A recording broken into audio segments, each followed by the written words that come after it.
cult leaders don't immediately lure people like you and I in with utter nonsense and lies, right? I'm not that dumb, right? I think I could spot these obvious lies. Cult leaders lure you in with the truth. It sounds really good at first. And then over time, they slowly, subtly, I'm talking over years, twist it and pervert it. We are heroes and dreamers. We are restless believers. Peter, I want to thank you from the bottom of my heart for your time. I'm so excited that you're here and I can't wait to dive deep into your story. So welcome to my podcast. Hannah, thank you very much for having me. You wrote a memoir called Stop the Tall Man, Save the Tiger, in which you shared your story in and out of a cult. So where would you start your story? Oh boy. I would probably start it back when I met my former wife, Paige, in Pocatello, Idaho. So it's a tiny little town in the state of Idaho. I was a sports broadcaster at the time. She was working at Idaho State University.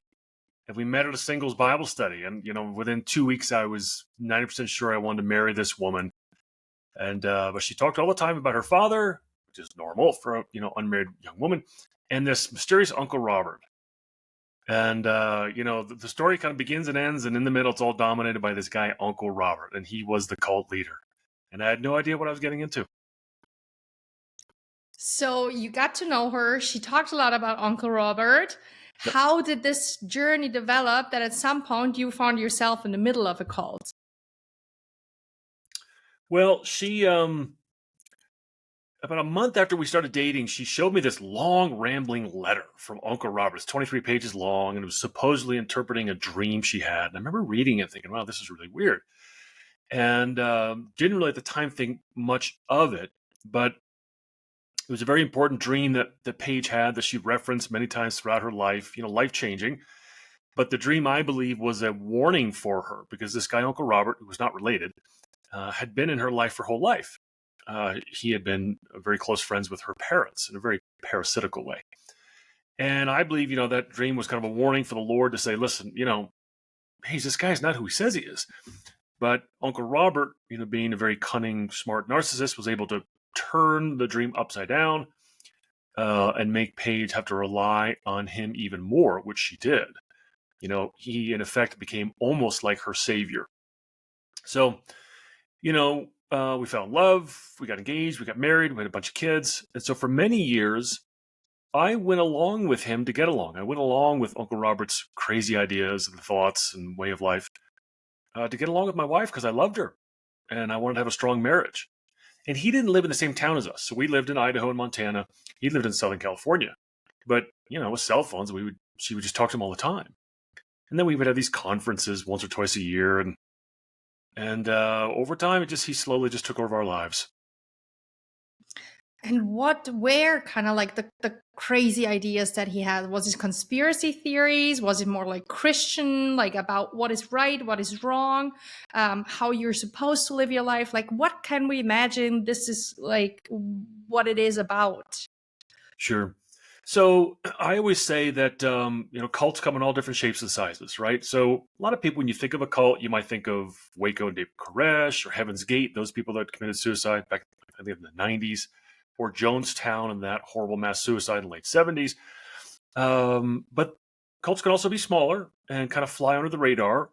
But at their core, cults are undue mind control, right? So undue mind control, manipulative, coercive, damaging mind control.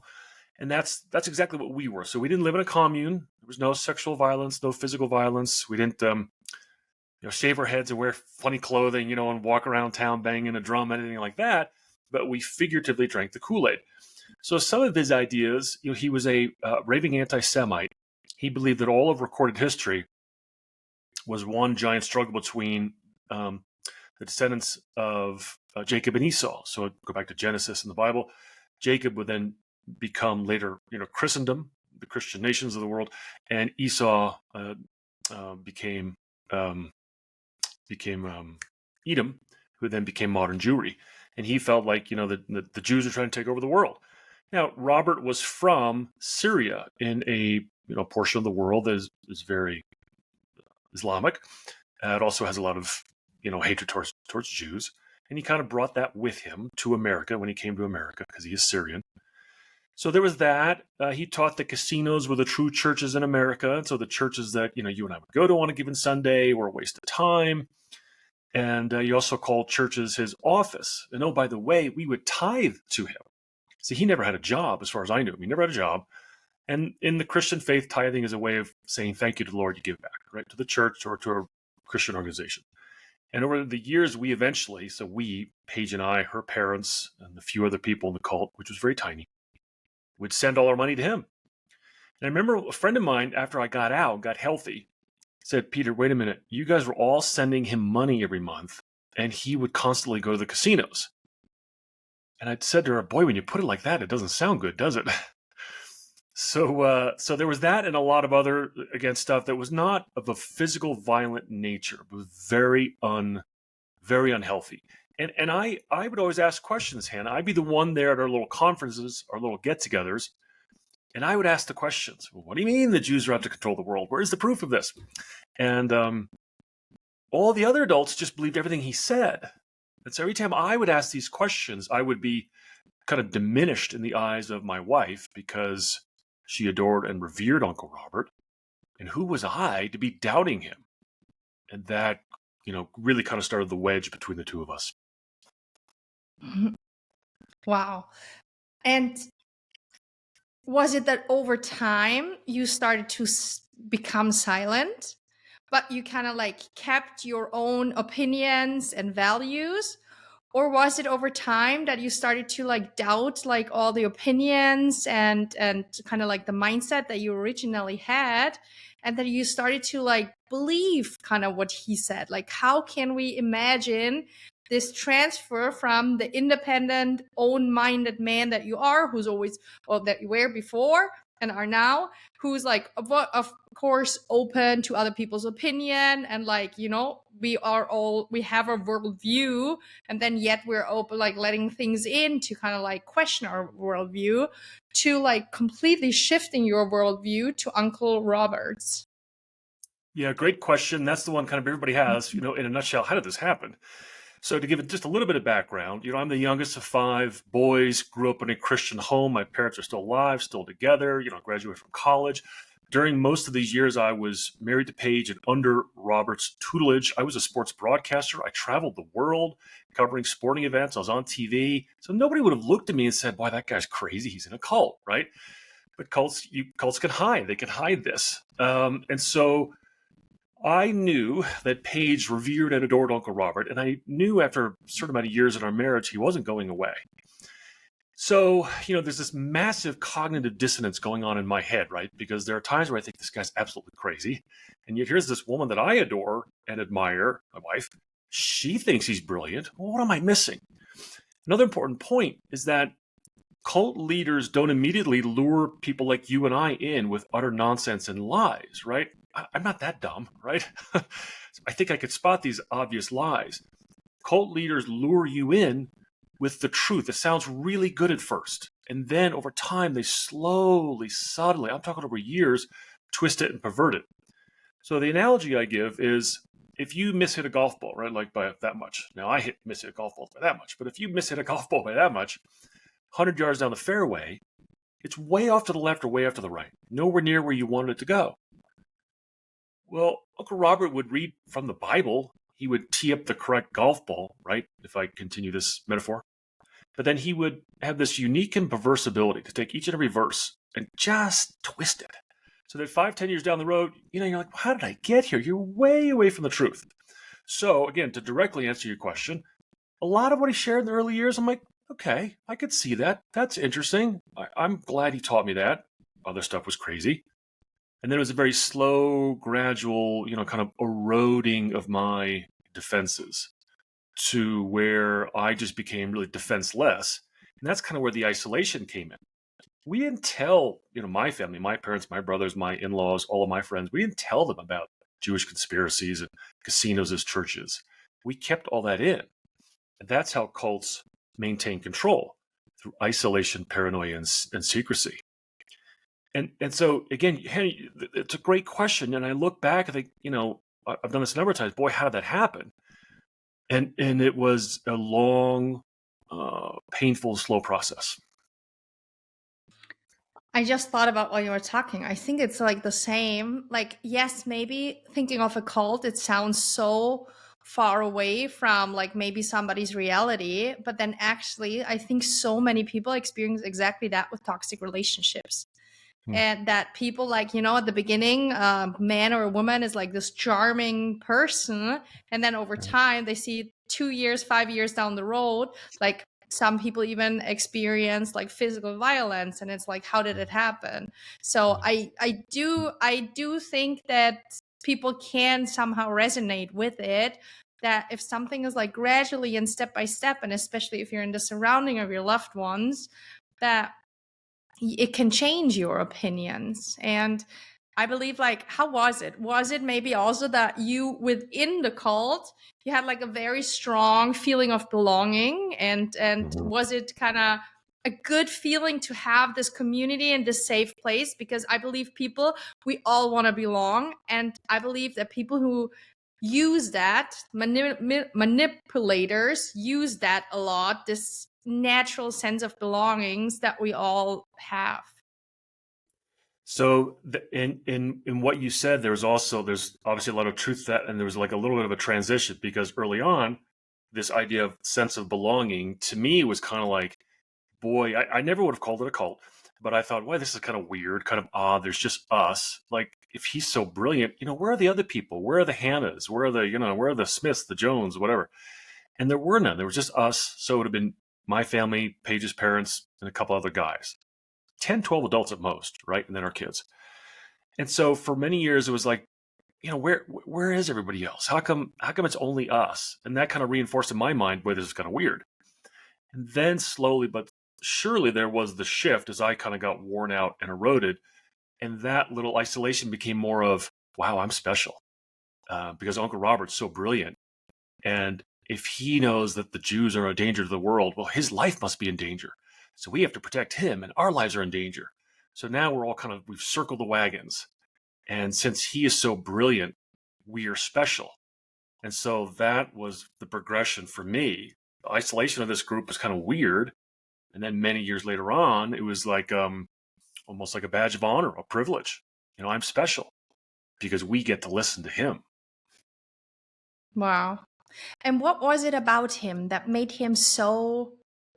you guys, quote unquote, follow him? Like, was he especially charismatic, or what was it that tied you all to his opinions and his presence almost?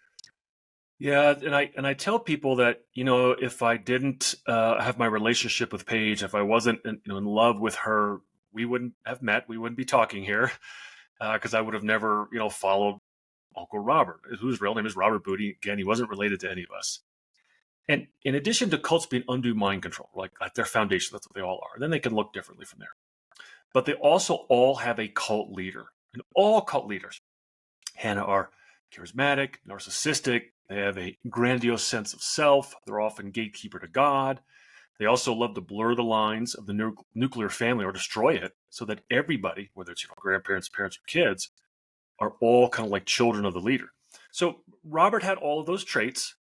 But again, if I was not kind of in a way almost forced to listen to him and recognize him as a position of authority in our lives, if you and I went out for a cup of coffee to go meet with Uncle Robert at your favorite coffee shop, after 15 minutes, you and I'd be like, well, he's kind of an interesting guy. He's eccentric. And after half an hour, you and I would both look at each other and say, the guy's a crackpot. He's kind of crazy.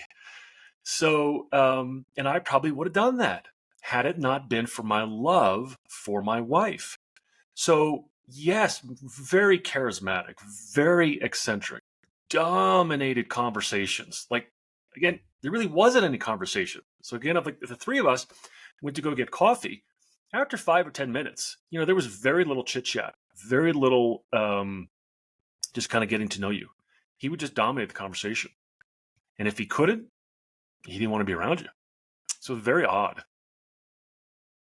Did your wife grow up with him? Like, did she learn from him since she was a young child? Okay. So he kind of Yes. impacted already her parents. So Mhm. Robert would have met Paige's parents at a small seminary in Fresno, California, late 60s, early 70s, before Paige was even born. And she's known no other life. He has always been the expert on everything. And I mean everything. Like, if there was ever an issue that her parents, who, by the way, call Robert dad, and my former wife, we would call him Uncle Robert, even though he wasn't related. If there was ever an issue, she would always call him first. And I'm not trying to sound like, I'm not trying to complain, but as a husband, you kind of want your wife to come to you first, rather than just keep going to another man. The best story would be one of our sons, when he was about 10 years old. Our two boys were playing, and it was so much fun to watch. They're giddy and they're having fun. They're wrestling on the bed, and I was right there. And all of a sudden, whack! One kid's teeth go into the other kid's head, and so the teeth, front teeth are just loose. We go to the dentist the next day. And the dentist at one point thought, well, just leave it, they'll be fine. And then he said, no, let's put like just a little bar, retainer, so the teeth can recover. And Paige refused to go ahead with the procedure until she could get Uncle Robert on the cell phone and ask his opinion. So we sat there in the dentist's office as he goes on to treat other clients. He comes back every 15, 20 minutes. Have you guys decided? No. And I'm mortified. And she's calling and calling and calling Uncle Robert until she finally gets him on the phone and says, what should we do? And he says, oh, that's fine. Go with what the dentist said. And he was never a dentist. He had no idea what he's talking about. But to Paige, he was the expert and authority on everything. And that was very hard to live in that kind of world. I can imagine, especially like in that situation, like what are your options? Of course you can say, okay, we just get the retainers, we just do it, Right. but then you're having a fight with your wife. And if she's so strong opinion and at that point kind of almost values his opinion more than yours, like Oh, yeah. I think you somehow, and I don't know if you consciously saw that or maybe just subconsciously, and that's why you drifted towards her.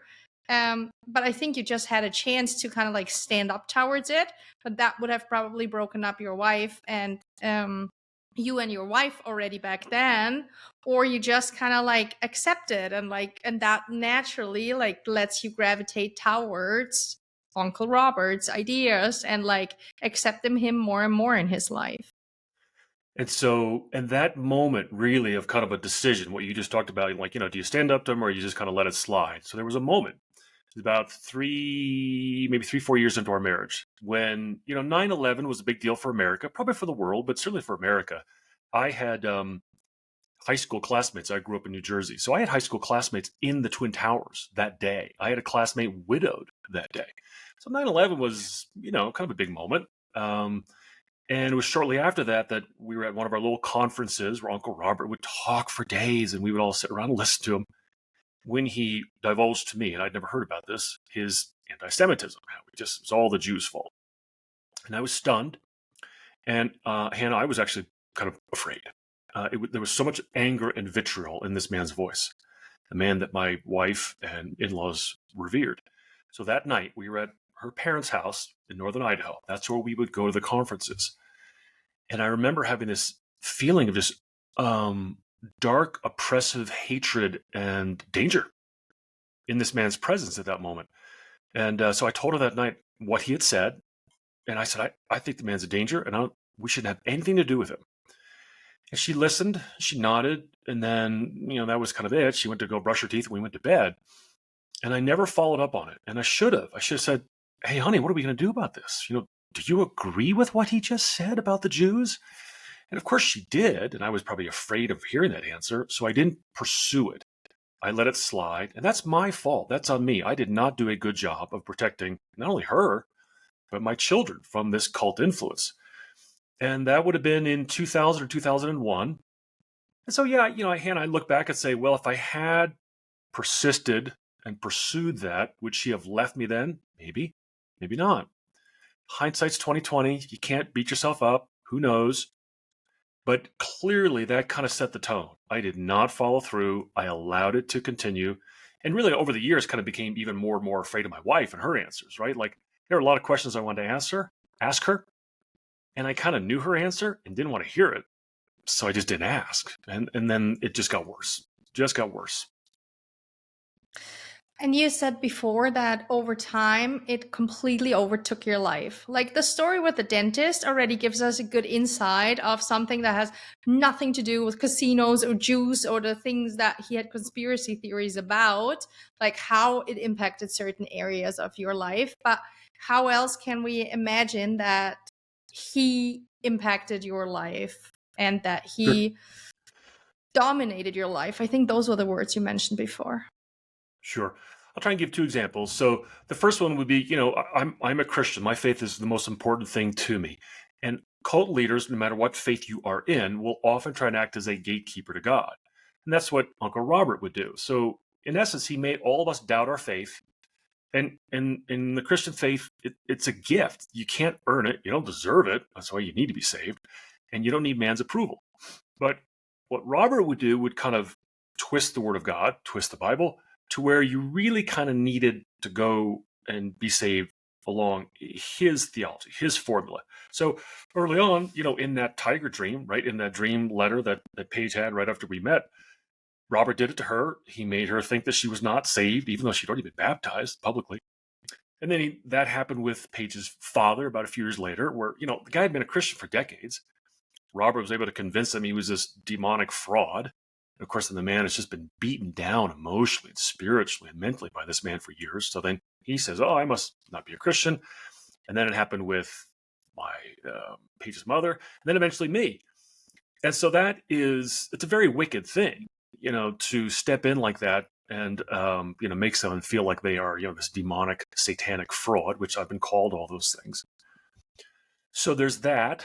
And then, in terms of the husband and wife relationship, I can't sit here and say to you without Uncle Robert, Paige and I would still be married, but it's pretty clear to me that he destroyed our marriage. She would talk to him on the phone for hours and hours near the end of our relationship. And I really wasn't supposed to know what they talked about. Once or twice I did ask, and I got an earful. How dare you? What do you do? Are you spying on me? This is none of your business. And you think, well, wait a minute, she and I are married. Why is she talking to another man on the phone for a couple hours a day and I'm not allowed to know? I don't think I'm being, spying on my wife. I think I should kind of know these things. And then they would talk about things that, were really inappropriate for an older man who's married to talk with a young, beautiful woman. My wife was beautiful. And they would talk about, things about intimacy, what was appropriate and not appropriate in the marriage relationship, etc. Again, things that she should have been talking to me or another woman about. And then when Paige finally left, things really spiraled out of control. It got really, really ugly. It was horrific. And it could be seen in the parental alienation that was directed towards me. Parental alienation is where one parent tries to alienate and disparage the other parent to the kids. And Robert and Paige went over the top to where the kids literally thought I was the devil because they told the kids, I was Satan, a sorcerer, a devil, a fraud, a liar, an alien, a coward, a tyrant, on and on and on. And, at that point, we had been so isolated because that's what Robert wanted. None of my family knew this was going on. So my brothers, my parents, my friends here in Montana where I live, no one knew. And so then the kids didn't have other classmates at school or other people that they would say, yeah, my dad's a devil. And then some parent would say, wait a minute, what? So since we were so isolated, the kids just listened to their mother and this Uncle Robert authority figure. And that is emotional abuse of a child. And I was emotionally, mentally, and spiritually abused. There's no doubt. I've recovered. I'm much stronger now. I wish I could have learned these lessons differently. So again, there was no physical assault or sexual abuse, but the mental and emotional and spiritual abuse was horrific. Thank you so much for sharing. So, historically, was it that she left you at some point, and then later on you started to, once you got in touch a little bit with your family again, once you started to open up, that you got the kind of aha moment to see what was happening? Or did you have before that moment and then later on you split up? Yeah, great question. Okay, so Paige left me in 2017, so it's been 7 years. Wow. Um, and again, as I said, I had some moments early on, 25 years ago, 20 years ago, where I thought, wow, this guy's really weird. And then I became brainwashed. I mean, it's kind of embarrassing to admit, but I was brainwashed for about 2.5 years. And then when Paige left me in early 2017, I wasn't talking to anybody. Nobody knew. The only person I was talking to was Uncle Robert, thinking he would be able to save our marriage. When in essence, he was like, I'm the chicken in the hen house and the fox is eating all the eggs, and I'm thinking the fox is going to save me. He was the fox in the hen house. So she left. The parental alienation got really, really bad. And I should point out, too, there was no infidelity. I was absolutely 100% faithful to this woman for 20 years. I adored her, did not want the divorce. I was devastated. Couldn't sleep, couldn't eat. I was a wreck, never suicidal. Lost 30 pounds, was sleeping like an hour a night. And I didn't tell anybody. Nobody knew because Paige had told me to keep it quiet. And even the kids didn't know for a couple of weeks till she finally told them. And my journey I guess I'm still on it, but I really took about a year to really realize from when Paige left to about a full year that, wow, that was probably a cult and that was wicked. And I'm glad I'm out of it. And I need to protect the kids. So even though I was only brainwashed for about 2.5 years, it took a year, Hannah, for me to get healthy. And there was no one aha moment, but I will share pretty close to the aha moment. So let's rewind the clock about a few years. Uncle Robert has 2 sons, and he has no grandsons. So the 2 sons got married, they have daughters, no grandsons. Paige was so distraught over the idea that Uncle Robert's precious bloodline would not continue in this world to continue his brilliant work, right? That at the age of 40, 41, we already had 5 kids. She wanted to be a surrogate and provide Uncle Robert with a male grandson. And I remember, again, we had 5 kids. We've been married, 16, 17 years. I was horrified by this thought, repulsed by it, which of course made her very angry and Uncle Robert angry. So we never went through it. She didn't do it. I was, of course, the bad guy because of all this. Now she's left me. And she thinks I'm a fraud. I'm a non-Christian. That's why she left me. I'm the devil. The kids think I'm the devil. And then she and Uncle Robert start to tell me, you, Peter, should stay as far away from the kids as you can. You're not really a father. You're just a dad. You're a sperm donor. You're a bloodline.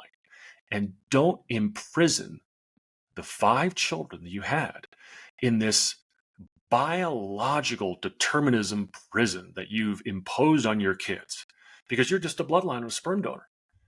And of course, then the idea was, I'll back out of their lives because I'm the devil. I'm just a bloodline of a sperm donor. Let Paige take over. And oh, by the way, Hannah, who do you think is now going to be the father figure in the lives of my 5 children? Uncle Robert. Of course. When I got the emails that detailed that, I knew, even in my warped, and bruised mind at the time, I knew that was wicked. So then I finally started to reach out to friends and family, and they saw it immediately. I mean, they saw it right away. And that started the ball rolling. Do you think she left you because you were just not as observant or as following as all the others were? Yes. Now I do. Now, since then, again, it's been 7 years, and I prayed for Paige for years that she would have a road to Damascus type moment. So again, in the Bible, Saul becomes Paul. It's kind of a popular, well-known story, the road to Damascus. He turns his life around. Okay. And I was hoping that Paige would have that. I kind of had that myself, where for years I thought Uncle Robert was the end all. Now I realized he was the problem. And Paige has never known a world without that. So I prayed for almost every day for years that she would have a road to Damascus moment, and that she would turn around and get it and have the Lord open her eyes and ears to the truth, because she deserves it. Because really, despite all the things that she has said and done, Hannah, which are horrible, she's a victim just like I am. She and our kids are victims just like I was.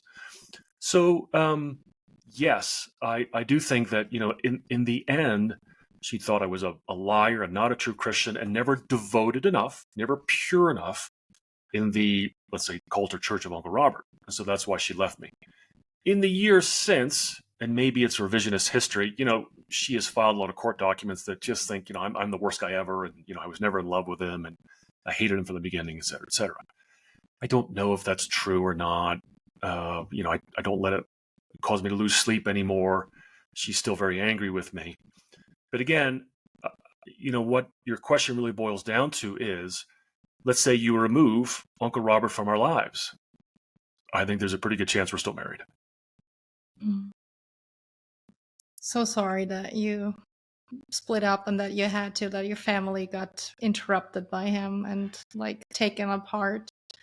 Yeah. And also that you had to go through that with your kids. And I want to talk about that in a second. Before, I would like to get a better picture of your recovery process. Like, how did that look like? Like, also, did you get help? Did you go in therapy? Did you, like, my assumption are just if you experience something like this and then you start to wake up, I would question everything, because all of a sudden you can't tell anymore what is the reality you used to believe, what is the reality you believed after like meeting Uncle Robert, and what is the truth and what not. Like, how did this whole process, like till the healthy grown up you are today, what did this process look like? So I could say that prior to Uncle Robert, maybe I wasn't the most healthiest guy in the world, but I had a very healthy upbringing, Christian parents, college, and we would go to church. Paige and I for years would go to church. So I had a lot of healthy friends and family. And then I kind of get led astray, let's say. So now all other voices in my life that could have counteracted Uncle Robert have been removed. So now I'm just under his tutelage. So now on the way out, I already had, Hannah, a lot of wonderful people with, a wise foundation of the truth. They're ready to help me. All I need to do is reach out and tell them what was going on, because they didn't even know. They didn't know about casinos or any of this stuff. So about 3 or 4 months after she left me, I called my family, called my parents, called all my brothers, and instantly they rallied around me. And then same thing with the people in our community, wonderful people.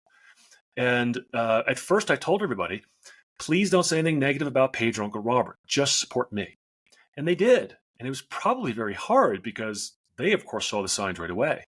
I wasn't ready for any kind of negativity about Paige and Uncle Robert. Just wasn't ready. So I had a brother that suggested counseling. And so again, about 6-7 months after she left, I finally started seeing a counselor. And that helped. And we're still friends to this day. And I saw her for about a year. But really, I remember thinking to myself, and nothing against counseling because it was fine, but like, I would sit there for an hour and talk to her, and I had to pay her $150 because she's good. She deserved it. But I could just as easily go talk to my friend or my brother, and they wouldn't charge me. So I was lucky that I had a strong group of people around me that I could rely on and lean on. Again, I'm not trying to say don't go to counseling. To me, the key is having fellowship with a bunch of other people. And that prevents then this one person from poisoning your mind. When I got rid of the other voices in my life, it was only Uncle Robert's. That was the problem. So then when I surrounded myself again by all the friends and family, I started to recover. And so now, again, it was horrific. It was horrible. I wish I didn't have to go through it. But I am a million times stronger now than I was in those last few years of my marriage. I was a shell of a man, afraid of my shadow, intimidated by my wife. I was not the husband in the relationship at all, scared of Uncle Robert, always uncertain, what is this guy going to say next? And I'm strong now, not to say as like an arrogant, look at me, I can take on the world, but more of, holy smokes, look what happened to me. I hit rock bottom and the Lord rescued me. He gave me the eyes and ears to see the truth. And I've been surrounded by people that support me. And so I don't look to a spouse or a little cult leader to help me with every day-to-day decision. I don't look to anybody else say, is this right? Is that right? The Lord has given me wisdom. Again, I don't say that in an arrogant way. The Bible makes it very clear. Hey, if you're lacking wisdom, ask the Lord, he'll give it to you. Well, I did. And he did. And so, I'm a completely different person now. The person I really should have been 20 to 25 years ago. And now I am. So that's the victory of this, right? That's why doing this with you is not really painful. It's cathartic. It's therapeutic. And also, I think, helpful because maybe somebody listening has a friend in a similar situation.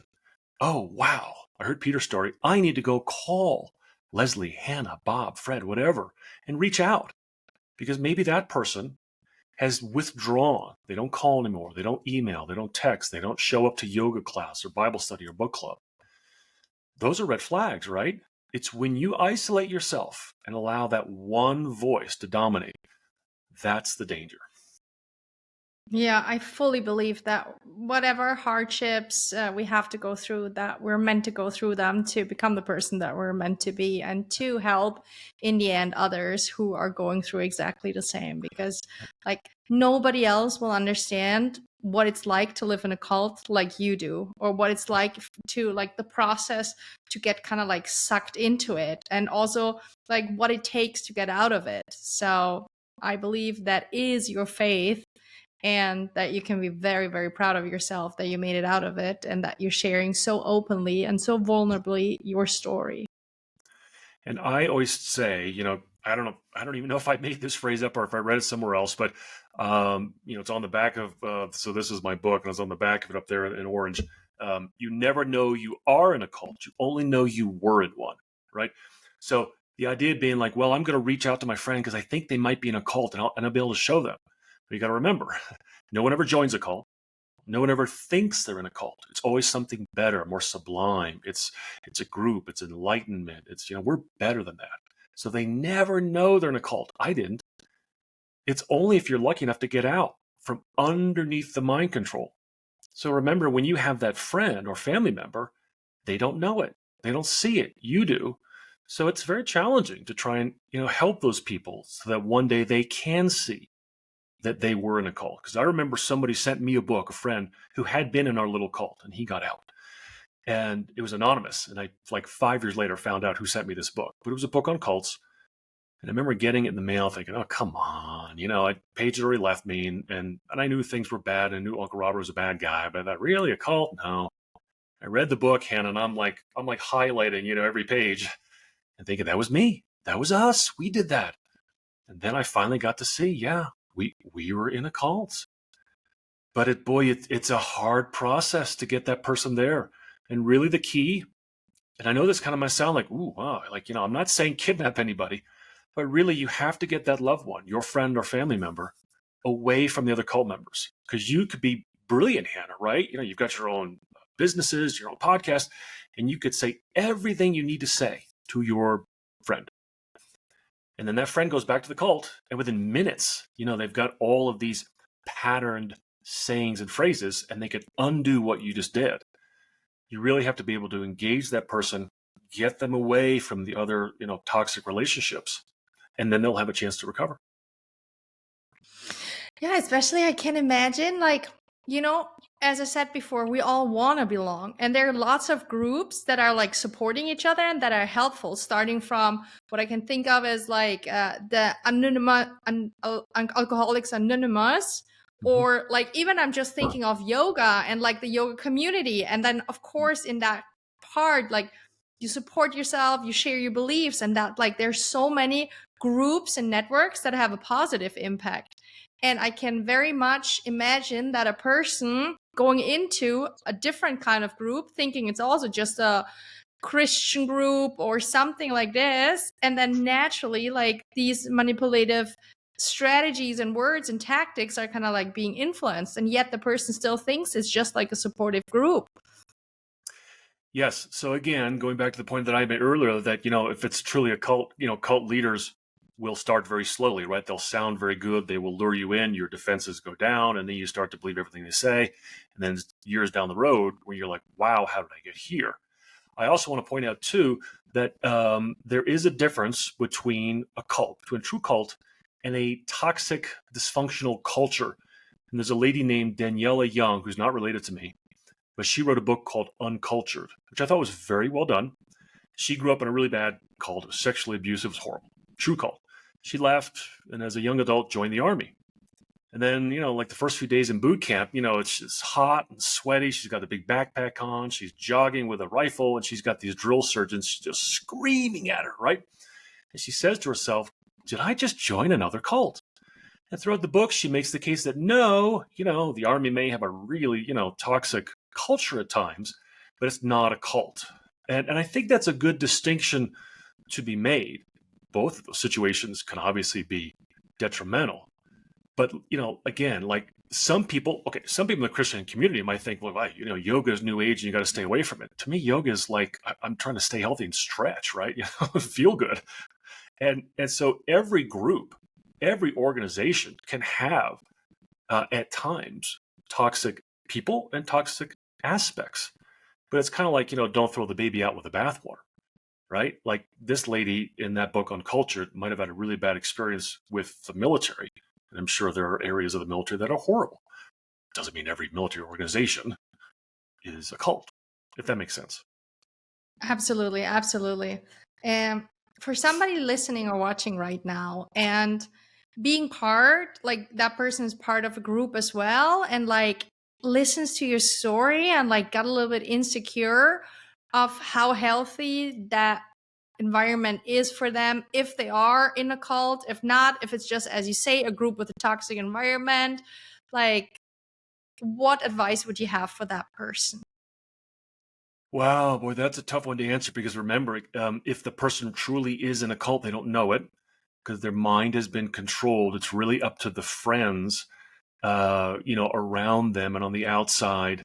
I think the main point I would give to someone to avoid repeating what I did, going through what I did, or to someone who's listening who has someone who unfortunately already is in, is take the body, for example, right? And the Christian faith is called, the body of believers, right? So like if you can see, okay, if I cut off my thumb dies. I don't die, but my thumb is going to die. Without the thumb being attached to the rest of me, that thumb dies.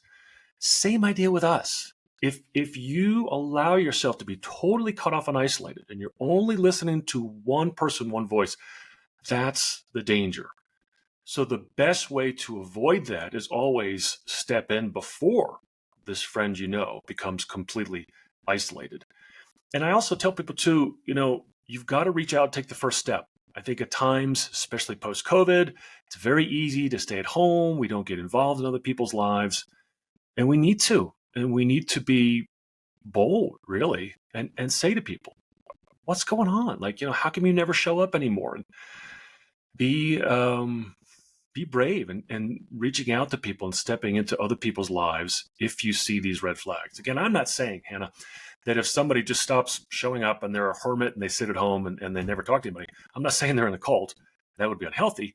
But I'm not saying they're in a cult. I'm saying those are red flags. And be a loving friend and family member and reach out.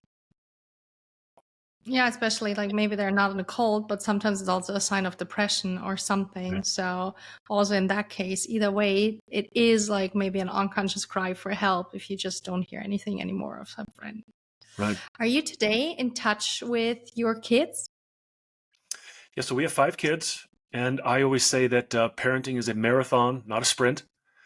So my oldest 2 are in their 20s. Then they're young men. They're on their own. I'm very proud of them. They're very successful. I'm still the bad guy. So it's a very complicated journey. It's been painful, but I still hold out hope. I pray for them.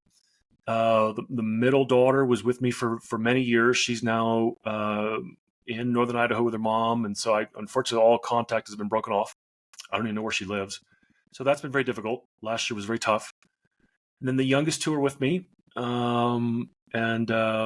They've read my book.